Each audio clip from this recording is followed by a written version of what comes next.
तो आज hacker rank से क्वेश्चन देखेंगे और ये होगा फॉर लूप से। तो इससे पहले हैकर रैंक से रिलेटेड जो भी मैंने क्वेश्चन करवाया है उसे आप जरूर देखिए। तो यदि आप कंडीशन स्टेटमेंट देखे होंगे तो ये फॉर लूप कुछ भी नहीं है।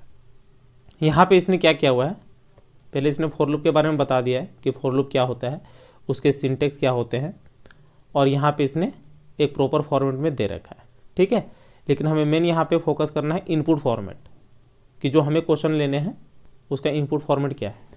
यहाँ पे इसने बोला हुआ है कि आपके पास दो इंटीजर होंगे ए एंड बी, ए की वैल्यू बी से लेस देन इक्वल टू होगी।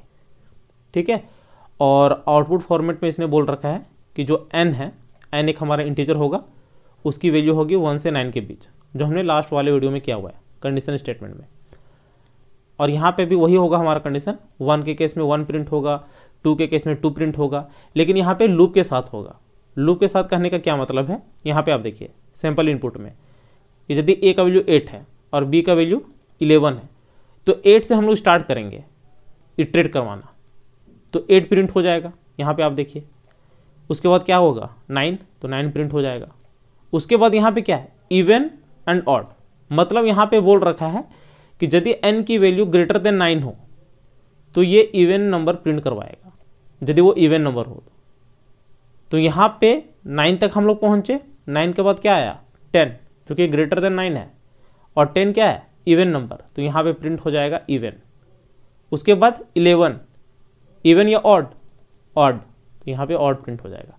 मतलब ये जो वैल्यू होंगे ना वो 1 से 9 के बीच आपको प्रिंट करवाने हैं। डिपेंड्स कि ए की वैल्यू क्या है, ए की वैल्यू यदि 5 होती और यहाँ पे बी की वैल्यू 11 होती तो 5 से 9 प्रिंट होता यहाँ पे, और रेस्ट में यहाँ पे प्रिंट हो जाता जो इवन नंबर है इवन, और ऑड है तो उसके लिए ऑड। ओके, तो यहाँ पे वही हमें करना है। तो देखिए इसको भी करना काफ़ी सिंपल है, इसको मैं फुल स्क्रीन में कर लेता हूँ। तो यहाँ पे हमें क्या करना है, जो वो बोल रखा है वही यहाँ पे करते हैं।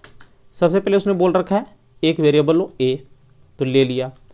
उसके बाद बी बोल रहा है तो बी ले लिया। उसके बाद उसने क्या बोला हुआ है कि हमें इटरेट करवाने हैं ए से लेके बी तक में। तो इटरेट के लिए आप क्या करोगे, फॉर इंट आई से स्टार्ट करोगे, इनिशियल वैल्यू रखोगे ए, वही तो करोगे, ए की जो भी वैल्यू होगी वही यहाँ पे हमें लेना पड़ेगा। और यहाँ पे I less than equal to B, और यहाँ पे I plus plus curly bracket enter, ये करना है हमें। और यहाँ पे यूजर से इनपुट करवा लेने हैं वैल्यू, तो ए बी, फाइन। अब यहाँ पे क्या करना है हमें, सेम वही जो लास्ट वीडियो हमने किया हुआ है, यहाँ पे स्विच स्टेटमेंट में यूज कर रहा हूँ। ठीक है, आप चाहो तो इफ एल्स कंडीशन ले सकते हो, जो मैंने ऑलरेडी बता रखा है। तो स्विच स्टेटमेंट में हमने क्या किया, आई को पास करवा दिया और यहाँ पे ले लिया केस, यदि 1 आती है वैल्यू तो यहाँ पे सी आउट पे प्रिंट हो जाएगा 1। ध्यान से देखिए क्या कर रहा हूँ मैं, और यहाँ पे ई एंड एल सारे में होंगे, यहाँ पे ब्रेक, फाइन। इसी को यहाँ पे कॉपी कर लिया, कंट्रोल वी,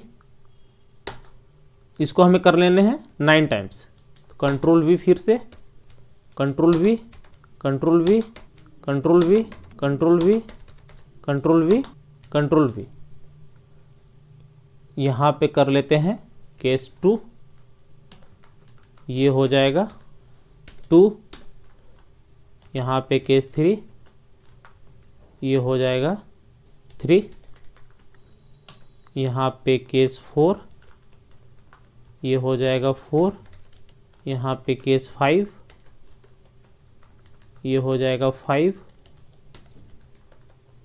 यहाँ पे 6, केस हो जाएगा 6, यहाँ पे 7, ये भी हो जाएगा 7,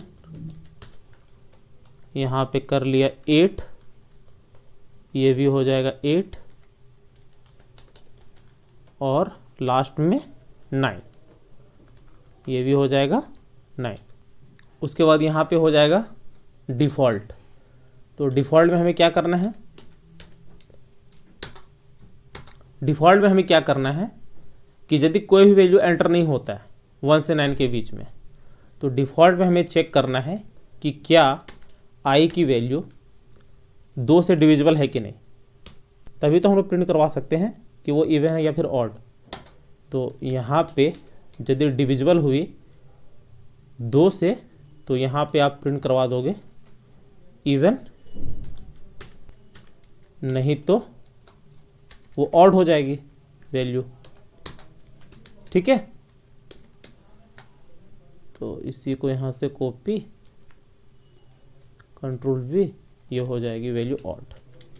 फाइन, यही हमें करना था। जो वैल्यू है स्टार्टिंग से लेके एंड तक, तो स्टार्टिंग से एंड तक के लिए यहाँ पे क्या किया हमने, आई की वैल्यू ले लिया A और इसको B तक चला दिया, स्विच स्टेटमेंट ले लिया, सारे में हमने कंडीशन लगा दिया। ठीक है, और लास्ट में ऑड एंड इवन के लिए डिफ़ॉल्ट में केसेस ले लिया। तो इसको रन करवा के देख लेते हैं।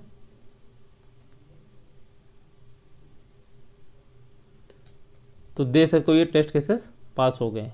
8 और 11 के केस में हमारा एग्जैक्ट सेम वही आंसर आ रहा है। इसको यहाँ पे सबमिट करते हैं, तो यहाँ पे आप देख सकते हो सारे टेस्ट केसेस पास हो गए। ठीक है, तो इस तरह आप कंडीशनल स्टेटमेंट का क्वेश्चन कर सकते हो। तो उम्मीद है वीडियो जरूर अच्छी लगी होगी। चैनल पर नहीं तो सब्सक्राइब जरूर कर लेना। मिलते हैं नेक्स्ट वीडियो में। Thank you, happy learning.